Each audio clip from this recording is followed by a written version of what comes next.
नमस्कार, आप देख रहे हैं सबसे बड़ा मुद्दा। मैं हूं आपके साथ राहुल राजपूत। यूपी की 3 सीटों पर हुए उपचुनाव के नतीजे गुरुवार को आने वाले हैं। कल के नतीजे समाजवादी पार्टी और बीजेपी के लिए खास रहने वाले हैं। जहां एसपी के सामने अपने किले को बचाने की चुनौती है, वहीं बीजेपी एसपी के गढ़ में सेंधमारी की कोशिश में है। स्पीच कल के नतीजे जो भी हो, लेकिन एक बार फिर चुनाव परिणाम से पहले ईवीएम पर ठीकरा फोड़ने के साथ साथ शासन, प्रशासन और चुनाव आयोग विपक्ष के निशाने पर है। बीजेपी एसपी अपनी अपनी जीत का दावा कर रहे हैं। ऐसे में देखना है कि आखिर किसके दाव पर जनता मुहर लगाएगी, किसके गढ़ में सेंधमारी होगी और किसका किला बचेगा। ऐसे में सवाल उठता है कि उपचुनाव की लड़ाई फैसले की घड़ी आई। नतीजों का 24 की लड़ाई पर क्या असर पड़ेगा? किसका बचेगा गढ़, किसका ढहेगा किला? मुलायम सिंह के गढ़ में लग सकती है सेंध। क्या मैनपुरी में साग बचा पाएंगे अखिलेश? इन्हीं तमाम सवालों के साथ मेहमानों से चर्चा, लेकिन उससे पहले एक रिपोर्ट।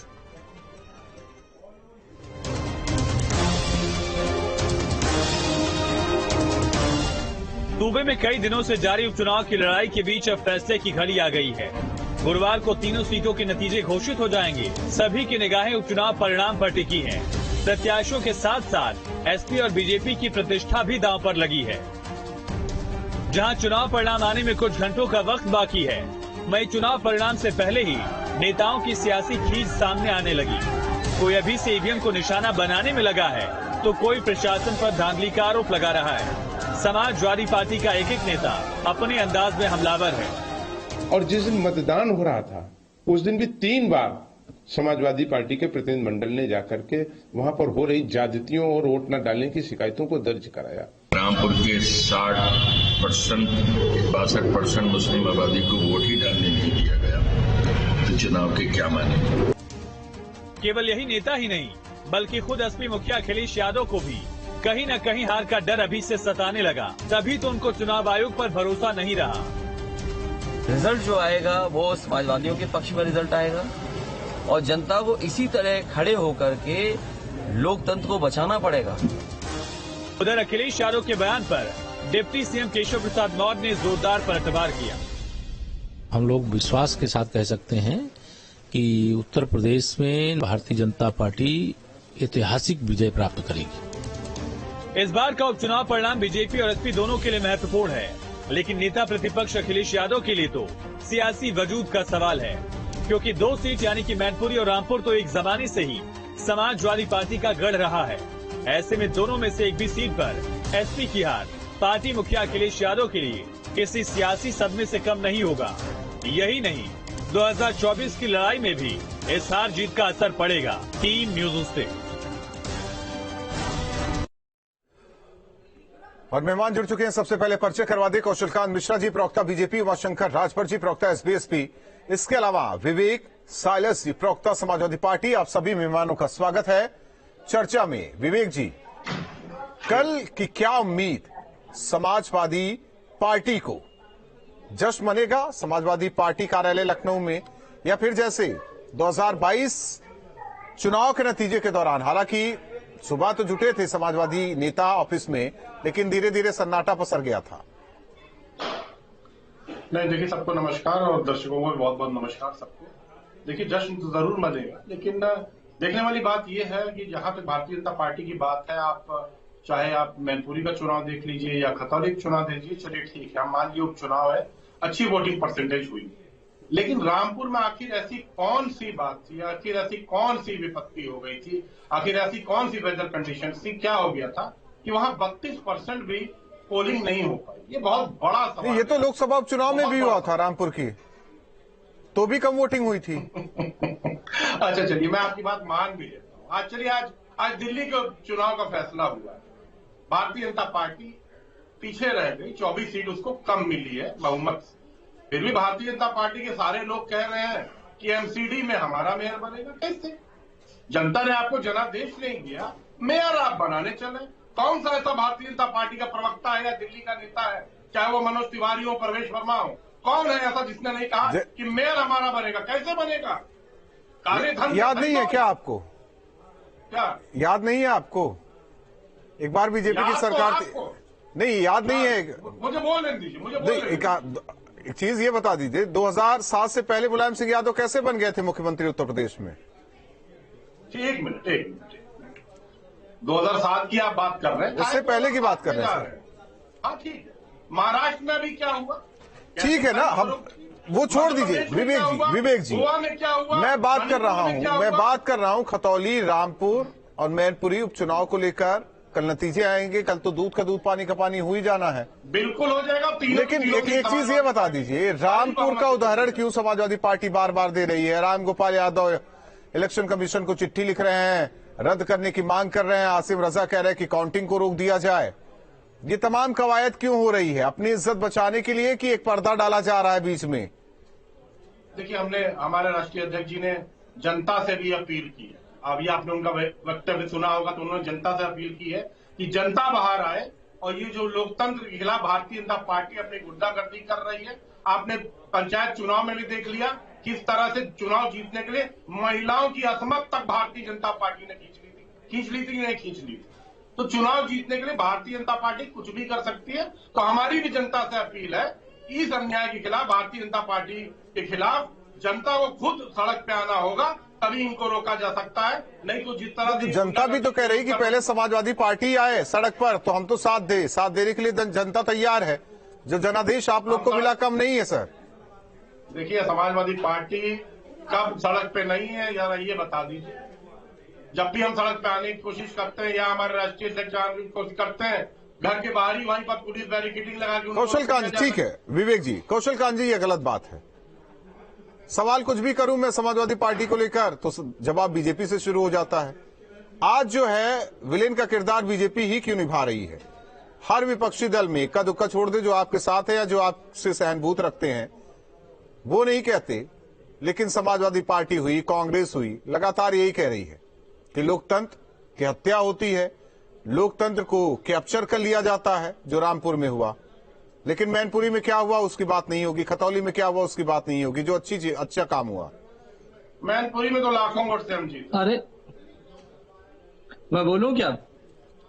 कौशल जी आप बोलिए।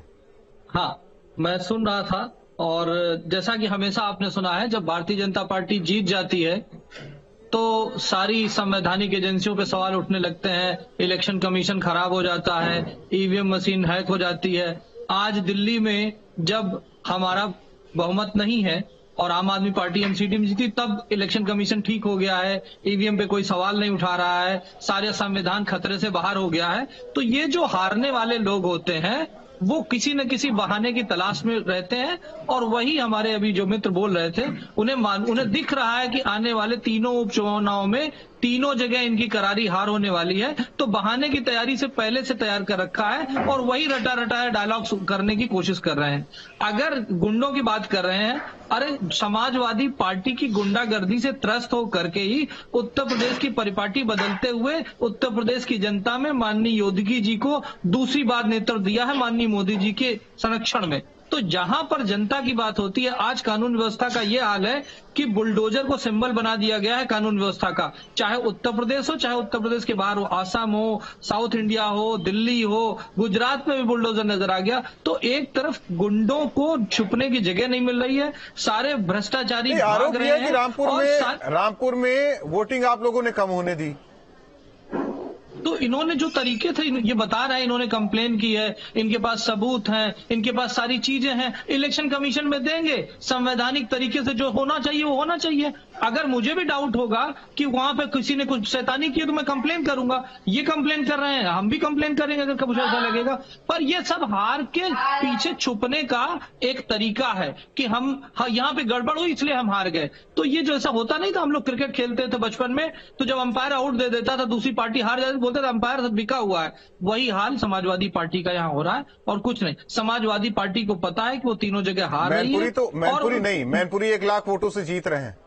अरे अभी आने तो दीजिए रिजल्ट। अभी मैनपुरी की जनता ही नहीं, उत्तर प्रदेश की जनता वो कावल का बवाल नहीं भूली होगी। जब मुजफ्फरनगर में दंगा चल रहा था, 63 लोग मारे गए थे, 40,000 से ज्यादा लोग विस्थापित हो गए थे, और ये लोग समाजवादी सारे मिलकर के सफाई में उत्सव मना रहे थे।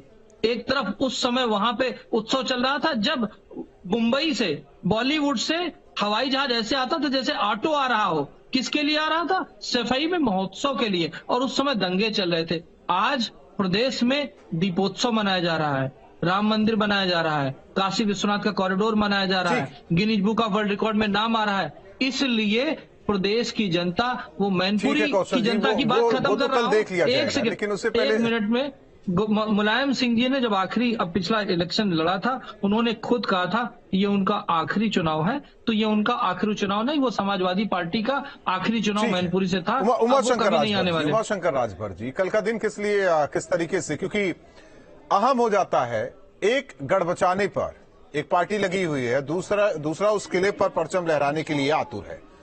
सवाल इस बात का कि इससे पहले आरोप प्रत्यारोप का दौर लगातार चल रहा है, कल का इंतजार, और कल के बाद हमें लगता है कि ये आरोप और प्रत्यारोप का दौर और तेज हो सकता है अगर बीजेपी जीत जाती है। खतौली को तो हम छोड़ रहे हैं, लेकिन रामपुर और मैनपुरी की बात करें, वही दूसरी ओर समाजवादी पार्टी का ये कहना कि 1 लाख वोटों से हम मैनपुरी जीत रहे हैं। जब मैनपुरी जीत रहे हैं तो रामपुर से क्या गुरेज है? राहुल जी, ये तो आजमगढ़ भी जीत रहे थे। आपने देखा जब पिछला लोकसभा उपचुनाव हुआ था, रामपुर और यह कह रहे थे आजम जी को जेल से आ जाने दीजिए, हम रामपुर भी जीत जाएंगे। आजमगढ़ तो ऐसी हालत हो गई थी कि माननीय अखिलेश जी कहे कि हम लखनऊ बैठ करके एसी कवरेज से हम आजमगढ़ जीत लेंगे, उनके भाई धर्मेंद्र यादव थे। लेकिन आज स्थिति क्या हो गई? माननीय नेता ओम प्रकाश राजभर जी ने यही कहा था ना, आप एसी कमरे से निकलिए, अगर एसी कमरे से निकले होते तो आजमगढ़ भी जीतते, रामपुर भी जीतते। लेकिन ये निश्चित है, जो जिस तरह से रोना रो रहे हैं कि चुनाव आयोग जिस तरह से काम कर रहा है, पुलिस प्रशासन के ऊपर उंगली उठा रहे हैं, तो ये तो हार निश्चित मान लिए है। रामपुर में आपने देखा सहानुभूति के लिए आजम खान को मंच से रोना पड़ा जो है, ये तो मान चुके हैं कि हम हार रहे हैं। इस बात के लिए केवल रोने के लिए जो है चुनाव आयोग है ईवीएम में जो बातें कर ले जो है। और दूसरी बात, हमारे जो सपा के मित्र उन्होंने कहा जो है, जो स्थितियां आप देखिए, कम से कम माननीय नेता ओम प्रकाश राजभर जी का अखिलेश जी के ऊपर इतना असर तो हुआ, गली गली डिम्पल यादव के लिए गली गली मैनपुरी में घूमना पड़ा। मैनपुरी में कम से कम इतना तो प्रभाव, कम से कम इतना तो सीखे। अगर यही बात आजमगढ़ में हो गया होता तो स्थिति आज ये नहीं होती। देखिए राहुल जी, लोकसभा की 1 या 2 सीटों से दिल्ली में सरकार न तो बदलने वाली है न बनने वाली है। लेकिन ये नतीजे क्या 24 पर असर डालेंगे? नहीं, 24 देखिए 24 में तो स्थिति ऐसी है कि 96 के बाद पहली बार राहुल जी ऐसा हुआ है कि माननीय मुलायम जी का पहली बार परिवार संसद में नहीं है। और 24 तो बात भूल जाइए, 24 तो एक 0 हो रहे हैं। इस बात को मानिए कि 24 में उत्तर प्रदेश की शायद एक सीट जीत जाए। जिस तरह से आजमगढ़ आ रहे हैं और मैनपुर हारने जा रहे हैं, तो आने वाले 24 में कोई ऐसा दिख नहीं रहा। पिछली बार तो बहन मायावती जी ने इनका जो नैया पार करा लिया था, इस बार वो स्थिति नहीं है। राजभर जी ज्योतिष भी बन गए हैं क्या? आज यहाँ कल सुनिए ज्योतिष भी बन गए हैं क्या? देखिए ज्योतिष नहीं रहते तो आपको 2017 में 47 को पहुंचाए थे और 2022 में 125 पहुंचाए, तो ज्योतिष के बल पे ही पहुंचाए। ठीक है, 1 मिनट। उमाशंकर जी और विवेक जी, हमारे साथ इंद्रजीत सिंह टीटू जी जुड़ रहे हैं, महासचिव हैं आरएलडी के। बीच चर्चा में आपका भी स्वागत है। इंद्रजीत, टीटू जी, खतौली का परिणाम किस तरीके से आप देख रहे हैं?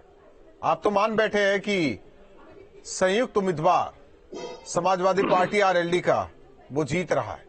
मान लीजिए अगर बीजेपी जीत गई तब क्या स्थिति होने वाली है? देखिए राहुल जी, अभी मेरे राजभर जी के जो प्रवक्ता हैं, सर उनको छोड़ दीजिए ना।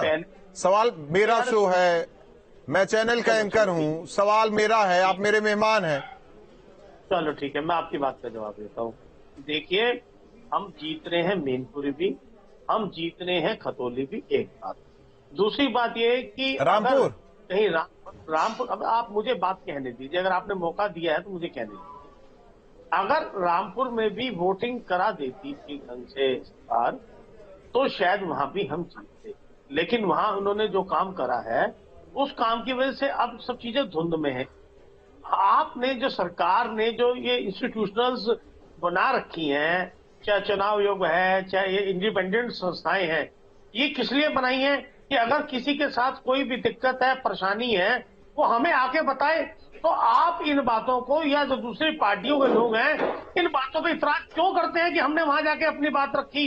ये कोर्ट है, इंस्टीट्यूशनल्स हैं, ये चुनाव आयोग है, ये अलग संस्थाएं, जो चुनाव से संबंधित है, ये क्यों बनाई जाती हैं?